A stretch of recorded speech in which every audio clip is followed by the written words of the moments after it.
Yes, ni Kigali CNN rero nkuko bisanzwe ndabaramukije mbifuriza igitondo cyiza mwebwe mwakanze subscribe aho muherereye hose ndetse namwe mutarayikanda ndizera ko uyu munsi hari wo kuyikanda maze tugakomeza tubana mu makuru agiye atandukanye yaba amakuru ya politike, entertainment ndetse n'ibindi byinshi bitandukanye bishobora gufasha umuryango nyarwanda.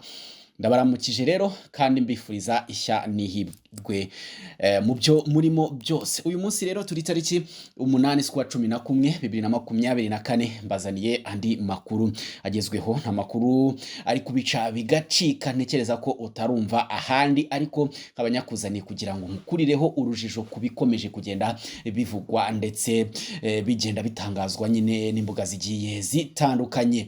Amatora yo muri Amerika nyine nkuko mubizi cyangwa se nkuko twese tubizi byaje kurangira ari Donald Trump uyatsinze cyangwa se wegukanye iyi ntsinzi. Rero kuva Trump yamara gutorwa amaze guhamagarwa cyangwa se amaze kuvugana kuri telefoni n'abayobozi b'ibihugu 70. Rwanga amaze kuvugana n'abaperezida 70 bose, ariko muri aba perezida bose Putin ntarimo cyangwa se Vladimir Putin nyine perezida w'Uburusiya ntawurimo.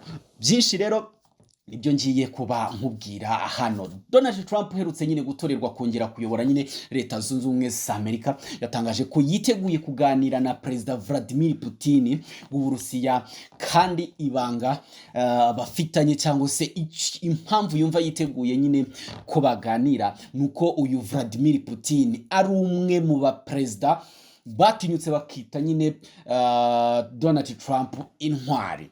N'umunyapolitike nyine uyu Donald Trump nyine usanzwe ari n'umushoramari, akaba ibi nyuma yo kwegukana nyine intsinzi yo kuyobora nyine leta zunze ubumwe za Amerika yatangarije NBC News ko kuva nyine yatsinda amatora yamaze kuvugana cyangwa se amaze kuvugana n'abakuru b'ibihugu bagera kuri 70 bamushimira intsinzi, ariko muri abo bakuru b'ibihugu bagera kuri 70 Vladimir Putin we akaba atarimo. Rero akomeza nyine asobanura byinshi ndetse avuga n'uburyo yiteguye nyine kuvugana na Perezida Putin. Mbibutse ko ubwo yatsindaga, ubwo muri manda yashize iriya yatsinzwemo nyine na Joe Biden, bibutse ko ubwo yatsindaga nyine atsinda nyine asimbura nyine Barack Obama. Mu gutsinda amatora hari amajwi cyangwa se Uburusiya bwashyizwe mu majwi yo kuba bwaribiye amajwi nyine Donald Trump. Hanyuma abantu benshi bakagenda bibaza rero hagati ya Putin ndetse na Trump ubundi niki kiba kirimo hagati aho ngaho. Hanyuma rero ibi kandi bigenda bitangazwa cyangwa se bigenda bigaragazwa n'uburyo Vladimir Putin iteka abashyigikiye nyine uyu nguyu Donald Trump. Ni nyuma yuko mu nama yabereye mu mujyi wa Sochi ku itariki nyine ya 7 Ugushyingo 2024, Perezida Putin ubwe yitangarije ko yashimye nyine uburyo Trump yitwaye nyuma yaho yarokotse urupfu muri Nyakanga ubwo nyine yaraswaga ugutwi igihe yari ari kwiyamamariza nyine muri Yugoslavia. Putin nyine yagize ati imyitwarire ye ubwo bageragezaga kumwica narayikunze, yabaye intwari. Putin yamwise intwari, kandi nta wundi muyobozi cyangwa se nta wundi mu perezida mu bihugu byose bigize isi wakoresheje ijambo nyine mu kwita Putin intwari, mu kwitana ko Donald Trump intwari. Uyu Putin yakomeje avuga ati yigaragaje mu buryo bwiza cyane. Akomeza avuga amagambo menshi nyine ataka nyine uyu Donald Trump. Hanyuma nanone ikindi, Perezida Putin yaboneyeho nyine gushimira Trump nanone kubw'intsinzi yabonye muri aya matora nyine, asobanura kandi ko yiteguye kumva igitekerezo cye ku buryo umubano wa Amerika n'Uburusiya wazahuka, intambara yo muri Ukraine ndetse igahagarara. Ni ukuvuga ngo uyu Putin ndetse na Donald Trump ikintu bagiye gukora bwa mbere na mbere n'uguhagarika intambara muri Ukraine ndetse n'ukuzura umubano hagati ya Amerika n'Uburusiya, umubano nyine wari umaze igihe kinini cyane utahagaze neza cyangwa se utameze neza. Ni ukuvuga ngo uyu Donald Trump ni umwe igihe cyose ukunda kugaragara nyine mu bitekerezo bitandukanye n'iby'abandi, aho abayobozi bagiye batandukanye ba Amerika byabananiye kunga Amerika ndetse n'Uburusiya, ariko Donald Trump bikaba bigaragara ko we agiye kubishobora, ndetse kandi ko na Vladimir Putin mugenzi we nawe yiteguye kwicara ku meza y'ibiganiro n'uyu Donald Trump. Uyu mukuru rero w'igihugu nyine yagize ati, ubwo nyine ni Donald ni uyu mukuru w'igihugu nyine, ubwo ndi kuvuga ni Putin, yavuze ati icyifuzo cyo kuzahura umubano w'Uburusiya gufasha mu gukemura ikibazo cya Ukraine ku bwanjye gikwiye kurebwaho byibura. Umuvugizi rero w'ibiro nanone bya perezida w'Uburusiya Dmitry Peskov yatangaje ko Trump nyine ashobora kuvugana na Putin mbere yuko arahira muri Mutarama 2025. Urumva rero ko Uburusiya na Amerika bigiye kongera kuba ibihugu by'ibinywanye. Ni Donald Trump uje gukora impinduka muri politike ya Amerika, aho agiye kunga Amerika n'ibindi bihugu byari bimaze igihe kinini cyane bidacana uwaka. Ubu ngubu rero tukaba tugiye kwitegura impinduka mu mubano wa Amerika n'ibindi bihugu, cyane cyane Uburusiya ndetse n'ibindi bihugu bigiye bitandukanye bitajya bijya mbizi na Amerika. Rero ibi bikaba bigiye guhindura nanone byinshi ku bukungu bw'isi, bitewe nuko ubukungu bwari bumaze iminsi butameze neza bitewe n'intambara zigiye zitandukanye ziri kubera mu bice bitandukanye by'isi, kandi ugasanga izo ntambara Amerika izifitemo akaboko kanini cyane. Ni Kigali CNN kubwira nti nyaboneka kanda subscribe kugira ngo dukomeze tubane mu makuru yacu y'ubutaha. Yes, ni Kigali CNN rero nkuko bisanzwe ndabaramukije, mbifuriza igitondo cyiza mwebwe mwakanze subscribe aho muherereye hose, ndetse namwe mutarayikanda ndizera ko uyu munsi hari wo kuyikanda, maze tugakomeza tubana mu makuru agiye atandukanye, yaba amakuru ya politike, entertainment ndetse n'ibindi byinshi bitandukanye bishobora gufasha umuryango nyarwanda.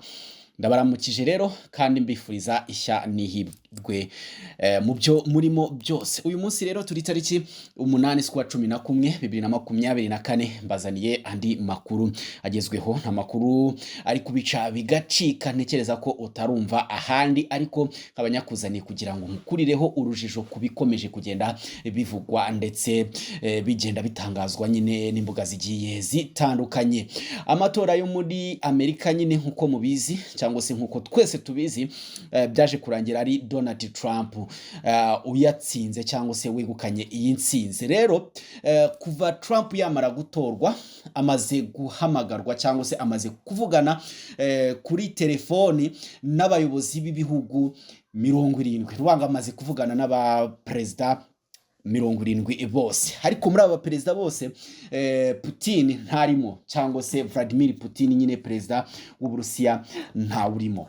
Byinshi rero ibyo ngiye kuba nkubwira hano. Donald Trump uherutse nyine gutorerwa kongera kuyobora nyine Leta Zunze Ubumwe za Amerika, yatangaje ko yiteguye kuganira na perezida Vladimir Putin w'Uburusiya, kandi ibanga bafitanye cyangwa se impamvu yumva yiteguye nyine ko baganira nuko uyu Vladimir Putin ari umwe mu baperezida batinyutse bakita nyine Donald Trump intwari.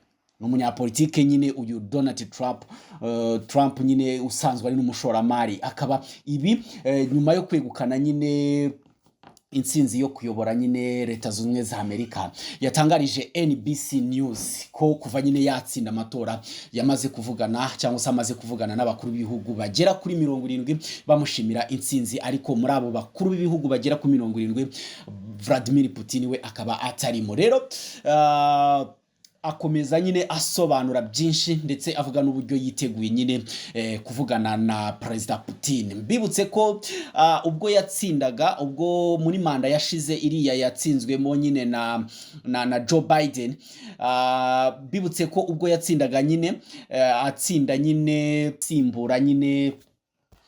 asimbura nyine Barack Obama. Mu gutsinda amatora hari amajwi cyangwa se Uburusiya bwashyizwe mu majwi yo kuba bwaribiye amajwi nyine Donald Trump. Hanyuma abantu benshi bakagenda bibaza rero hagati ya Putin ndetse na Trump ubundi niki kiba kirimo hagati aho ngaho. Hanyuma rero Ibi kandi bigenda bitangazwa cyangwa se bigenda bigaragazwa n'uburyo Vladimir Putin iteka abashyigikiye nyine uyu nguyu Donald Trump. Ni nyuma yuko mu nama yabereye mu mujyi wa Sochi ku itariki nyine ya 7 Ugushyingo 2024, Perezida Putin ubwe yitangarije ko yashimye nyine uburyo Trump yitwaye nyuma yaho yarokotse urupfu muri Nyakanga, ubwo nyine yaraswaga ugutwi igihe yari kwiyamamariza nyine muri Yugoslavia.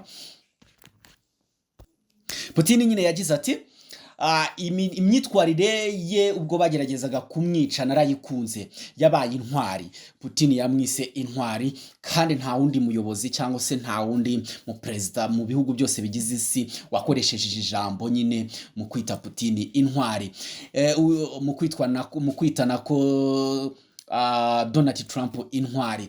Uyu Putin yakomeje avuga ati yigaragaje mu buryo bwiza cyane.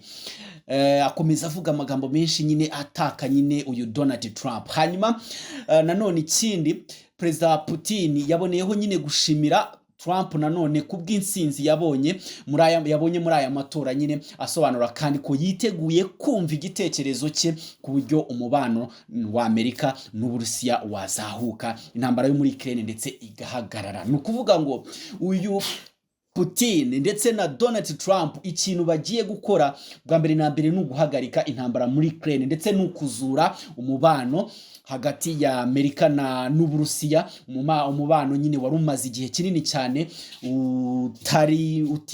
utahagaze neza cyangwa se utameze neza. Ni ukuvuga ngo uyu Donald Trump numwe igihe cyose ukunda kugaragara nyine mu bitekerezo bitandukanye n'iby'abandi, aho abayobozi bagiye batandukanye ba Amerika byabananiye kunga Amerika ndetse n'Uburusiya, ariko Donald Trump bikaba bigaragara ko we agiye kubishobora, ndetse kandi ko na Vladimir Putin mugenzi we nawe yiteguye kwicara ku meza y'ibiganiro n'uyu Donald Trump. Uyu mukuru rero w'igihugu nyine yagize ati, ubwo nyine ni uyu mukuru w'igihugu nyine, ubwo ndi kuvuga ni Putin, yavuze ati icyifuzo cyo kuzahura umubano w'Uburusiya gufasha mu gukemura ikibazo cya Ukraine ku bwanjye gikwiye kurebwaho byibura.